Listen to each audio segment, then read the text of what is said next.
Muito bem, voltando a falar sobre o artigo que eu estava lendo do Behavioral Economics Guide 2022.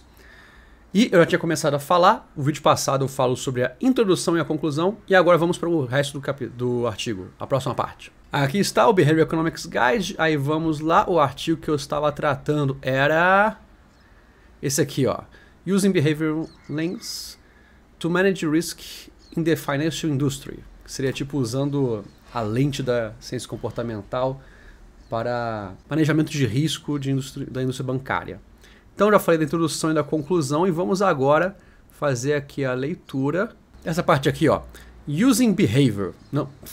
Understanding Behavior. Então vamos lá. Entendendo, compreendendo o comportamento. Ó, e aqui começando a parte das filosofias, já começa falando que comportamento é tudo que pessoas fazem que podem ser perceptíveis por outras, podem ser percebidas por outras pessoas. It's about what we can see and hear. É sobre o que a gente consegue ver e ouvir, observar e expressar. E aqui está referenciado aonde que tiraram isso. Aí é o seguinte, eu não caracterizaria isso como errado, mas eu queria trazer uma outra visão que é da neurociência. Porque isso daí está dentro do que a neurociência considera como comportamento. Só que eu acho que a neurociência considera de maneira um pouquinho mais abrangente, que é comportamento é tudo aquilo que sai da inércia.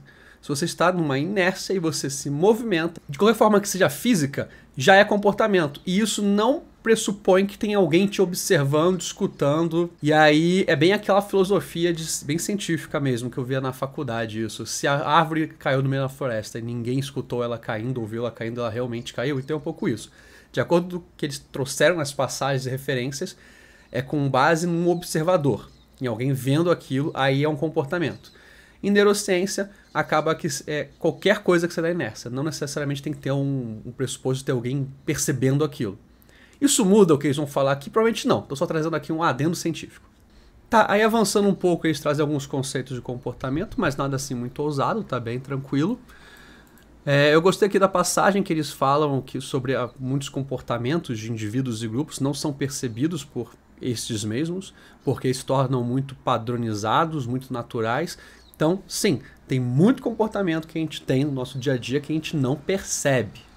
E aí a palavra que nós damos para isso é hábito. É quando você transforma comportamento, você repete ele tanto que ele acaba se tornando tão natural para você que você realmente não percebe ele. A gente faz isso com muitas coisas. Pessoas que dirigem para o trabalho acabam tendo uma padronização de trajeto tão comum que acaba eles às vezes nem percebendo o tempo que demora para chegar lá, porque entra no piloto automático, que em economia comportamental é conhecido como sistema 1. Ah, e sempre que eu falo sobre hábito, eu tenho uma regra de lembrar a todo mundo que aquela frase, aquele chavão de para você mudar um hábito, criar um hábito, demora 21 dias. Não, isso não existe. Já foi cientificamente comprovado, tem artigos sobre isso. Já fiz um vídeo sobre eles no passado, em que não tem nenhuma comprovação científica com testes empíricos de que 21 dias é necessário para você mudar o comportamento. É isso que você precisa fazer, repetir o comportamento 21 dias, pronto, você criou um hábito. Não. Nos experimentos que fizeram, que foram vários, demonstrou-se que pode variar em torno de, acho que era 18 dias até 180, um número muito maior que 21. Isso vai depender muito das pessoas e nas amostras tiveram pessoas que simplesmente não conseguiram criar hábito. Então, não é tão simples assim, gente. Quase nunca é. Aí deram aqui um exemplo interessante, vale a pena mencionar, sobre comportamentos que não são perceptíveis pelos grupos, que podem ser aqui, por exemplo, um CEO de uma empresa que é sempre muito dominante e ele acaba sempre fazendo as pessoas seguirem as ideias dele, e isso vai se normalizando até o ponto em que as pessoas do grupo, da empresa, acabam nem ouvindo umas às outras porque sabem que vão seguir a ideia do chefe. E aí ficam as ideias todas centradas numa pessoa só, e a empresa não evolui, não tem diversidade de ideias, e isso em média é ruim. E aí as pessoas acabam seguindo isso, porque naturaliza. Oh, achei aqui uma frase maravilhosa, adorei essa frase aqui, ó. What makes it even more complex is that behavior does not arise in a vacuum. Que seria, o que torna tudo mais complexo é que o comportamento ele não nasce no vácuo. O que eu tô querendo dizer aqui? Tô querendo dizer que o contexto não é que é importante, é essencial. Sem contexto, sem outras pessoas, sem ambiente, não tem como você entender comportamento. A gente não está agindo no vácuo. E é por isso que quando a gente vai fazer algum experimento em economia comportamental ou algum projeto, a gente tem que ter muito a gente tem que ser muito chato para entender o ambiente, a gente tem que ter muito detalhismo mesmo. Existem técnicas para você fazer fluxo de mapeamento de comportamento, fluxo de tomar decisão, e você tem que traçar, você tem que realmente criar aonde que você imagina que a pessoa vai estar tomando aquela decisão, como que ela vai estar fazendo. Isso, claro, dependendo da agilidade do projeto, né? Às vezes não dá tempo de fazer isso, mas o ideal é que dê para a gente conseguir, mesmo que não seja possível você fazer isso para toda a população que você quer ativar ou desativar algum comportamento, você fazer isso com pelo menos algumas possibilidades para você estar o mais íntimo possível delas. E essa riqueza de intimidade com aquele indivíduo que você está traçando com base em amostra, com base em dados, perfil e tudo mais, aí você consegue chegar nele e isso vai te permitir também chegar aos outros, porque acaba ficando um pouco mais íntimo mesmo quando você mira num tipo de indivíduo só. Não é fácil fazer isso, dá um mega trabalho. Eu acho incrível que no final acaba virando um desenho bem bonito. Se você fizer um mapa de tomar de decisão, fizer um fluxo de tomar de decisão, acabam sendo assim vários decisõezinhas ligadas por setas. Eu acho que é uma coisa linda, maravilhosa de se ver e de se estudar. Tem aqui também uma outra frase que não é nenhuma coisa inovadora para quem estuda comportamento, mas acho importante ter no artigo, que você consegue manejar o comportamento de risco, que eles já nomearam e já expliquei no vídeo passado. Não é você encontrar o que eles chamam aqui de bad apple. Oops, an apple. Então não é você procurar a bad apple, que seria a pessoa que está fazendo um comportamento ruim e corrigir ela. É você entender esse comportamento ruim, é você entender os hábitos, é você entender o contexto. E isso sempre acaba sendo mais difícil, mas traz resultados melhores e mais saudáveis. Aí aqui no próximo tópico é The Organization as a Social System, que seria a organização, a empresa, como um sistema social. No primeiro parágrafo eles dão só uma generalizadazinha e explicam um pouquinho mais sobre a ideia, que parece ser muito as empresas e organizações têm regras escritas e regras não escritas. E essa parte de entender como uma organização de um sistema social talvez seja um olhar mais aprofundado para essas regras não escritas. Então é um pouco mais o olhar para a cultura da empresa, ao invés de as normas da empresa. E aqui no segundo parágrafo eles usam aquela metáfora do iceberg, que talvez eu tenha ouvido falar. Tem muitas imagens sobre isso, que é você observa uma questão, só que na verdade está observando só a ponta do iceberg, que está acima do nível do mar.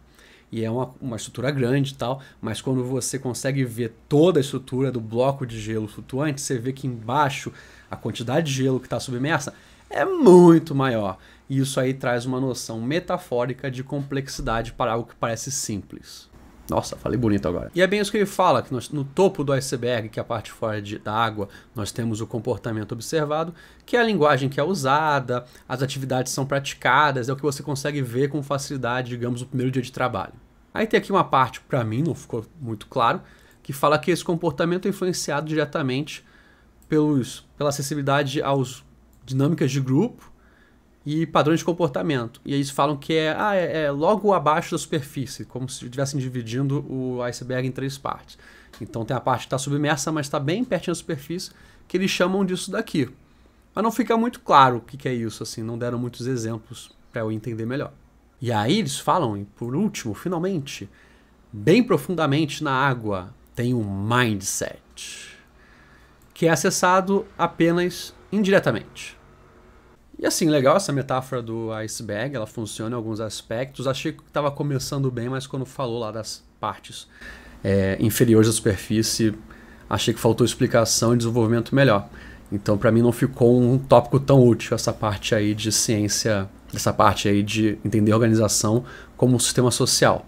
Eu também sempre falo aqui que essas críticas acabam sendo, às vezes, não culpa dos autores, porque às vezes podem ter alguma quantidade limite de páginas e acaba tendo que esmiuçar muito, quer dizer, acaba tendo que tirar muita coisa importante, e talvez tenha sido aqui um tópico que tenha sido um pouco, tenham mais partes removidas, não sei dizer. Mas até questionei um pouco a existência desse tópico, porque, bem, falta mais um para eu terminar esse vídeo, então vamos seguir para ver se talvez tragam alguma coisa dessa metáfora do iceberg e dessa ideia de organização como um sistema social. E esse próximo tópico aqui, que vai ser o último do vídeo, é esse Managing Behavioral Risk, que seria manejando o comportamento de risco. E aqui eles acabam não trazendo mais a metáfora do iceberg, Eles falam o quanto que eles acham importante entender essa parte comportamental para uma equipe de manejamento de risco. E, de novo, muito curto, são só 2 parágrafos.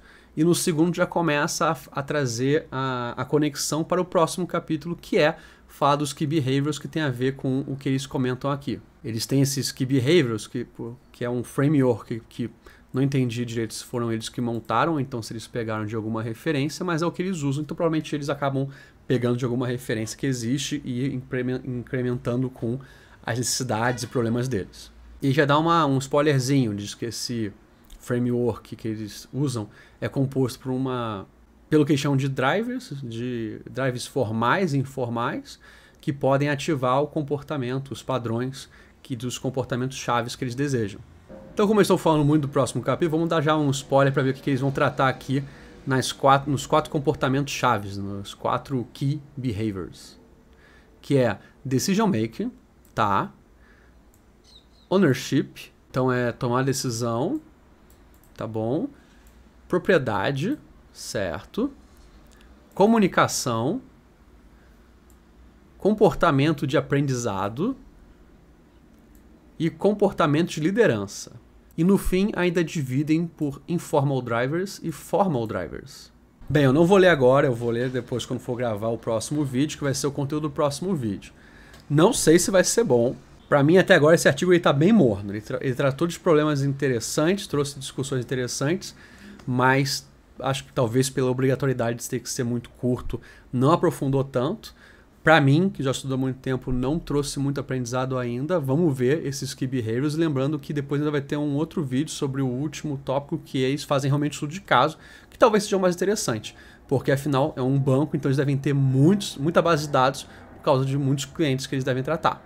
Mas agora, sem levar em consideração as problemáticas de fazer a publicação de um artigo científico ou das questões que eles podem ter tratado de dificuldade, está sendo um artigo meio morno. Esse vídeo todo aqui, os tópicos que eu li foram interessantezinhos e estou torcendo para melhorar nos próximos capítulos, que são os comportamentos chaves e também o estudo de casos. Mas você pode ver pelo tom da minha voz que eu não estou tão animado quanto outros artigos que eu já li na minha vida, que eu fiquei, nossa, que legal que eles estão fazendo.